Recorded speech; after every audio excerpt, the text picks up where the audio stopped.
Ya, terima kasih Anda masih menyaksikan Gapai Kemuliaan. Pemirsa, di segmen terakhir ini Kiai Haji Muhammad Faiz akan menjawab pertanyaan Anda pemirsa Gapai Kemuliaan yang sudah masuk melalui WhatsApp dalam segmen Ustaz Menjawab.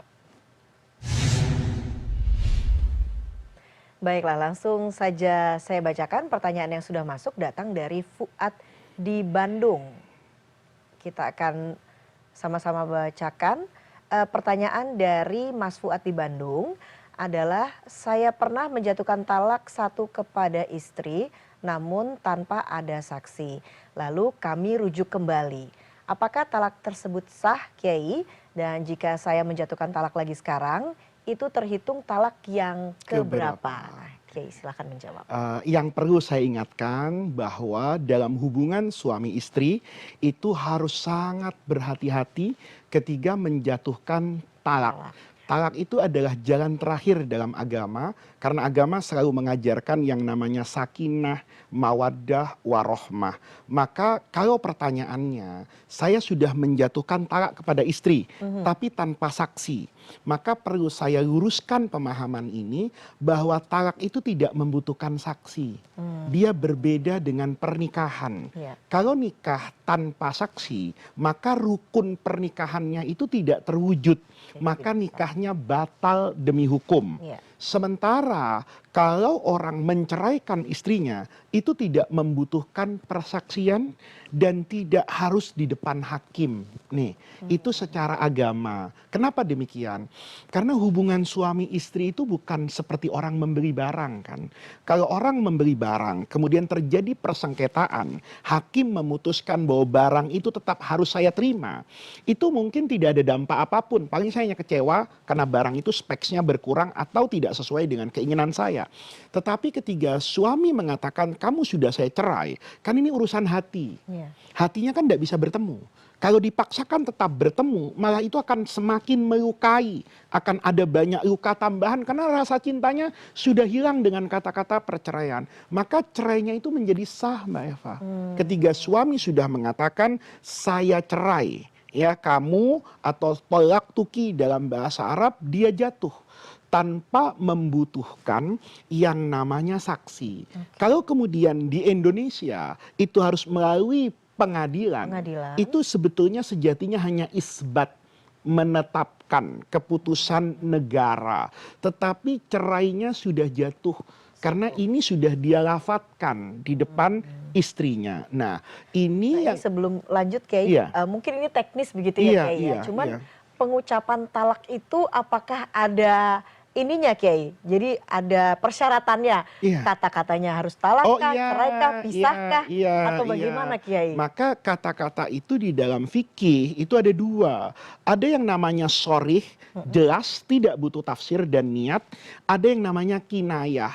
Kalau kinayah ini yang memutuskan adalah niat pengucapkan. Nah, ada yang sorih, ini pasti jatuh. Namanya tolak tuki. Ya, saya ceraikan kamu. Itu tanpa niat jatuh cerainya. Gitu loh. Tetapi kalau ada kata-kata yang merupakan metafora, kayak misalnya seorang suami mengatakan kepada istrinya, kamu pulang ya ke rumah bapakmu. Kata-kata pulang ke rumah bapakmu itu multitafsir kan. Bisa ditafsirkan dia mengusir, bercerai, bisa ya suruh pulang ke rumah bapak aja, siapa tahu di rumah bapak ada sate ayam misalnya. Nah, itu yang dikatakan membutuhkan niat. Kalau niat dia cerai, maka jatuh perceraiannya. Nah, tetapi kemudian kan dia menikah, merujuk nih. Kembali. Rujuk itu harus dilakukan di masa iddah. Gitu loh. Jadi walaupun cerainya baru satu, tetapi kalau merujuknya sudah keluar dari iddahnya perempuan, maka dia harus akad nikah baru nih. Gitu loh. Tidak bisa sekedar dengan kamu saya rujuk otomatis jadi suami istri. Itu hanya boleh di masa iddah. Iddahnya perempuan itu dalam KHI Indonesia itu harus melalui 3 kali suci. Jadi kalau perempuannya saya cerai sekarang dalam keadaan suami cerai dalam keadaan suci, tolak tuki, kan habis itu haid. Nah, kemudian suci, ini suci pertama, haid, suci lagi, ini suci kedua, haid, suci, begitu sucinya selesai, keluar darah haidnya, maka dia keluar dari iddahnya. Kalau dia dirujuk sampai kemudian nih keluar darah haid setelah 3 sucian yang terlewati, itu nggak sah. Karena perempuannya sudah bukan lagi tolak raj'inya, sudah bukan tolak di masa iddahnya. Maka walaupun masih tolak raj'i baru 2 kali, dia nggak bisa dengan rujuk, tapi harus dengan akad baru. Nah, kalau dia merujuk itu harus masih dalam masa iddahnya perempuan. Misalnya berantem hari ini, haid, kemudian suci, kemudian haid, dirujuk, boleh. Sudah kita rujuk aja ya, damai, ya terbangun lagi suami istri itu. Tapi kalau keluar dari masa iddah, dia harus pakai prosedur baru. Oh, walaupun itu talak satu, baru Walaupun talak itu satu. talak satu. Oke. Itulah makanya beri namanya masa tunggu. Jadi Mbak Eva, cerai itu kan 1, 2, dan 3. Betul. 1, 2 ini, kenapa harus masa iddah? Ini tidak jatuh secara otomatis sebenarnya. Jatuhnya otomatis, tapi tidak otomatis merusak ikatan rumah tangga. Dia tetap punya kesempatan nih, sebelum melewat masa iddahnya, maka bangunan pernikahan tuh bisa diselamatkan tanpa akad baru, tetapi tetap dicatat sebagai talak yang pertama. Oke. Nah, kan ada pemahaman mungkin Iya. ya kayak ya, talak baru atau harus akad lagi setelah 3 kali talak. Artinya itu Enggak. tidak benar ya? Kalau Talak setelah satu. 3 kali talak, itu nggak boleh langsung nikah. Dia harus nikah dengan orang lain dulu. Kalau mau kembali kepada suaminya gitu Oke. loh. Nah, ini sebetulnya kok kenapa jadi ribet?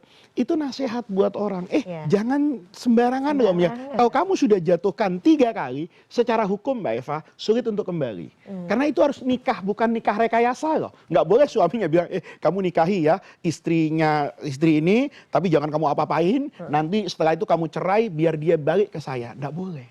Itu betul-betul nikah yang murni terjadi, sudah tidur, dia sudah rumah tangga. Kalau kemudian nanti ternyata nggak berjodoh, cerai, Iya. nah suami pertama bisa masuk.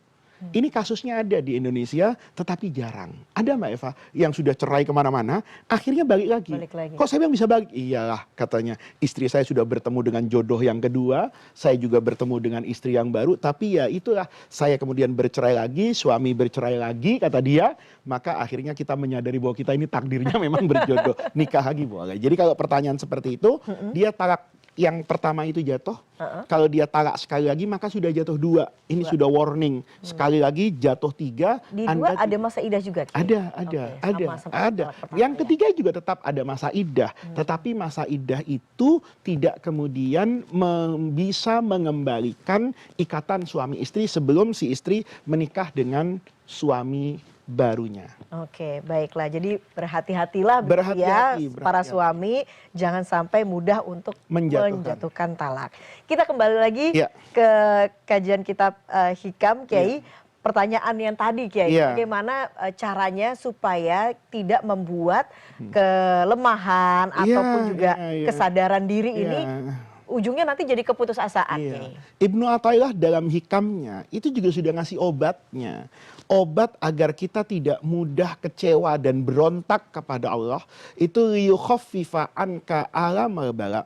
Kalau kamu sedang mendapat ujian yang hebat dari Allah, mendapatkan hantaman dalam hidupmu, itu supaya terasa ringan, kamu harus tahu ilmuka. Kamu harus selalu ingat, selalu tahu bahwa Allah yang sedang menguji saya, itu juga Allah yang memberikan begitu banyak kebaikan ketika saya ada pada ketidakmampuan. Misalnya Mbak Eva, hari ini lapar, ya, enggak punya uang untuk beli makan. Kita jangan kemudian ingat lapar hari ini. Dulu kita di rahim ibu, enggak punya apa-apa, itu bisa hidup gitu loh. Nah, ketika kita ingat bahwa Allah begitu banyak kebaikannya, oh ingat lagi, iya ya, kemarin kita maksiat, tapi nggak ada tuh gunung meletus misalnya sampai ke rumah kita, Allah nggak menghukum kita. Itu kan kebaikan dari Allah. Maka kita selalu ingat bahwa pada setiap penderitaan hidup, kita ingat bahwa karunia Allah itu sejatinya lebih banyak daripada ujiannya kepada kita. Kita diuji dengan kemiskinan, tapi kan Allah memberikan kita kaki dan tangan. Sementara ada orang kaya Mbak Eva, kalau kita kasih punya uang miliaran, tapi tangannya diambil, rasanya nggak ada orang mau. Ketika kita katakan matamu saya ambil, nggak ada yang mau. Nah, perasaan bahwa Allah itu memberi begitu banyak dalam hidup kita, itu yang sebetulnya akan menenteramkan perasaan kita kepada Allah saat kita menghadapi begitu banyak ujian. Oke, baiklah. Nah, itu dia kuncinya ya Kiai Iya, ya. iya. Supaya hidup kita akan selalu tentram ke depannya. Tentram. Baiklah Kiai, ini ternyata sudah habis Penutup waktunya ya, Kiai. Kita baik. harus tutup kajian kita pada pagi hari ini. Semoga besok kita akan bisa Iya, lanjutkan terus ya Kiai. iya. Dan pemirsa, tidak terasa usai sudah perjumpaan kita dalam program Gapai Kemuliaan hari ini. Semoga kajian hari ini tentunya membawa manfaat, kebaikan, dan Allah Azza wa Jalla senantiasa mudahkan kita untuk menuntut ilmu agama. Amin, amin ya robbal alamin. Terima kasih atas perhatian Anda. Saya Eva Yunizar dan Kiai Haji Muhammad Faiz undur diri. Insya Allah jumpa lagi pada episode yang akan datang. Wabillahi taufiq wal hidayah. Wassalamualaikum warahmatullahi wabarakatuh.